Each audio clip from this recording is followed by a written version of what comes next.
Coca-Cola is more than just a soft drink. Its red and white logo is recognized all over the world. The brand has become a symbol of something bigger. For many, it represents happiness, togetherness, and a certain way of life. This powerful connection did not happen by accident. It was built over many years through clever marketing and advertising. The company's adverts often show happy families and friends sharing a moment. They sell an emotion, not just a beverage. This strategy has made Coca-Cola a constant presence in global culture. It links the simple act of drinking a soda with our most cherished memories and feelings. The story of this famous drink begins in the 19th century. Its inventor was a pharmacist from Atlanta, Georgia, named John Stith Pemberton. He was a veteran of the American Civil War and suffered from a morphine addiction. Like many inventors of his time, he wanted to create a patent medicine. These were drinks that promised to cure all sorts of health problems. Pemberton was looking for a morphine-free alternative to manage his pain. He experimented with different ingredients in his back garden. His goal was to make a tonic that could help with headaches, exhaustion, and other common ailments that people experience daily. Pemberton's first creation was a drink called Pemberton's French wine coca. It was inspired by a popular European coca wine. This early version contained a significant amount of alcohol, along with extracts from coca leaves and cola nuts. The coca leaf extract provided a small amount of cocaine, while the cola nut supplied caffeine. However, in 1886, Atlanta passed prohibition laws, forcing Pemberton to change his formula. He needed to remove the alcohol to continue selling his product legally. This challenge led him to create a non-alcoholic version of his nerve tonic, which would soon become the drink we know today.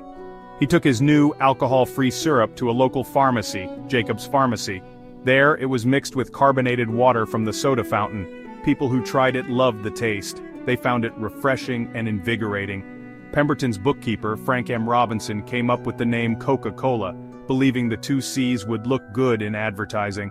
He also designed the famous flowing script logo that is still used. The drink was first sold for 5 cents a glass at soda fountains. It was marketed as a delicious and refreshing beverage, a simple pleasure that offered a moment of escape. Pemberton had created something special, but he did not yet know how big it would become. John Pemberton did not live long enough to see his invention become a success. He sold parts of his business to various partners before he died in 1888. A determined Atlanta businessman named Asa Griggs Candler saw the drink's potential. He began buying up the rights to the formula. By 1891, he had gained complete control of the Coca-Cola Company for about $2,300. Candler was not a pharmacist, he was a marketing genius. He understood that the future of Coca-Cola was not as a medicine but as a popular refreshment. He shifted the company's focus away from its medicinal claims and began promoting it as a fun and tasty drink for everyone to enjoy. Candler's marketing strategies were revolutionary for their time. He wanted to make sure that the Coca-Cola name was everywhere. He started by putting the logo on all sorts of promotional items. These included calendars, clocks, urns, and even pocket knives. He distributed coupons for a free glass of Coca-Cola. This encouraged people to try the drink for the first time. The idea was simple. If people tried it, they would like it and come back for more. This tactic was incredibly effective. It helped build a loyal customer base and spread awareness of the brand far beyond Atlanta. Candler was creating a demand that went past simple thirst. Another key decision was to make Coca-Cola available outside of soda fountains. In 1894, a Mississippi shop owner began bottling the drink after seeing how popular it was. However, the company was initially hesitant to embrace bottling on a large scale. That changed in 1899 when two lawyers from Tennessee, Benjamin Thomas and Joseph Whitehead, secured the exclusive rights to bottle Coca-Cola across most of the United States. They paid only $1 for this contract. This deal led to the creation of a vast network of independent bottlers. It allowed Coca-Cola to reach small towns and rural areas, making it a truly national drink. The distinctive contour bottle was introduced in 1915. The company held a competition to design a bottle that could be recognized even in the dark or if it was broken on the ground. The winning design, inspired by the shape of a cocoa pod, became an icon in its own right. It protected the brand from copycats and strengthened its unique identity. By the time Asa Candler sold the company in 1919 for $25 million, Coca-Cola was already one of America's most well-known brands. His vision had transformed a simple syrup into a commercial empire, ready for its next chapter of global expansion and influence. The company's expansion went into overdrive during the Second World War. Under the leadership of Robert Woodruff, who had taken charge in 1923, Coca-Cola made a patriotic pledge. Woodruff declared that every American soldier should be able to buy a bottle of Coke for 5 cents, wherever they were in the world. This was a brilliant marketing move. The company sent technical observers with the army to set up bottling plants behind the front lines. These plants provided a familiar taste of home for the soldiers. It created a deep emotional bond between the military personnel and the brand, a connection they would bring back with them after the war ended. This wartime strategy effectively introduced Coca-Cola to the world. As American soldiers were stationed in Europe, Asia, and North Africa, local populations got their first taste of the drink. The presence of bottling plants established a permanent foothold for the company in these new markets. When the war was over, Coca-Cola had the infrastructure in place to serve these countries.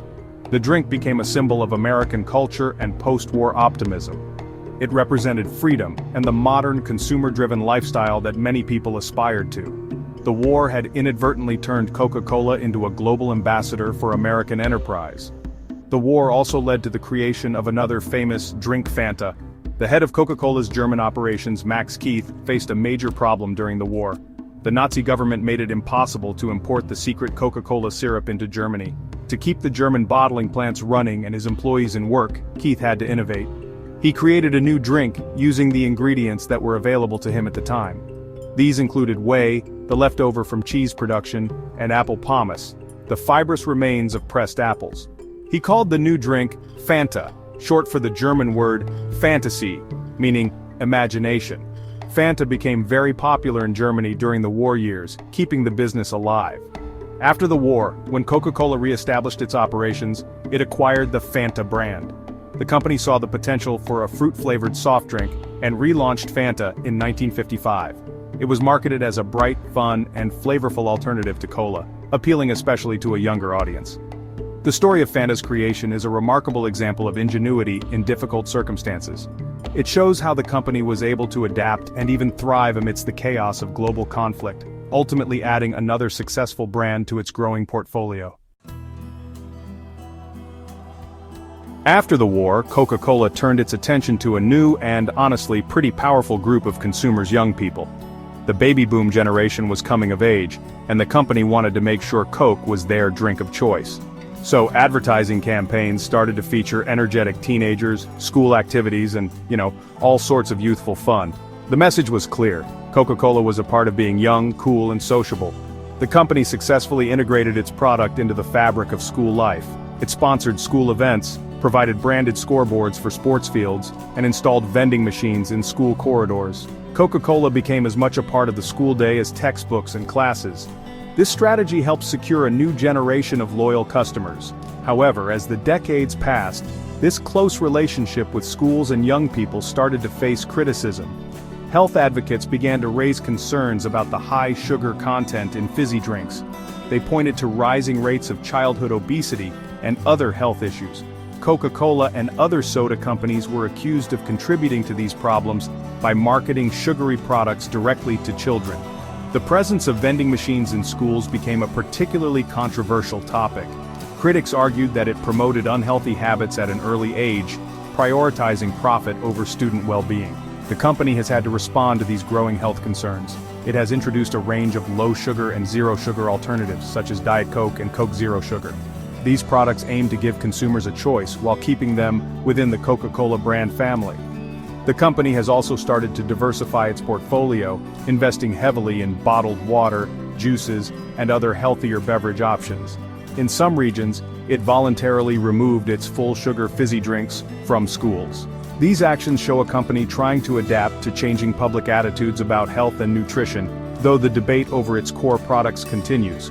Beyond health issues, Coca-Cola has also faced significant environmental criticism. The sheer scale of its global production means it is one of the world's largest producers of plastic waste. Environmental groups have consistently named Coca-Cola as a top plastic polluter. The company has been criticized for its slow progress in using recycled materials and for lobbying against bottle deposit schemes. In response, Coca-Cola has made public commitments to improve its sustainability practices. It has set goals to make its packaging 100% recyclable. and to collect and recycle a bottle or can for everyone it sells. This remains a major challenge for a company whose business model depends on single-use packaging. No story of Coca-Cola is complete without mentioning the New Coke disaster of 1985. For decades, the company had been losing market share to its main rival Pepsi. Pepsi's marketing campaigns, like the Pepsi Challenge, successfully portrayed Coke as old-fashioned.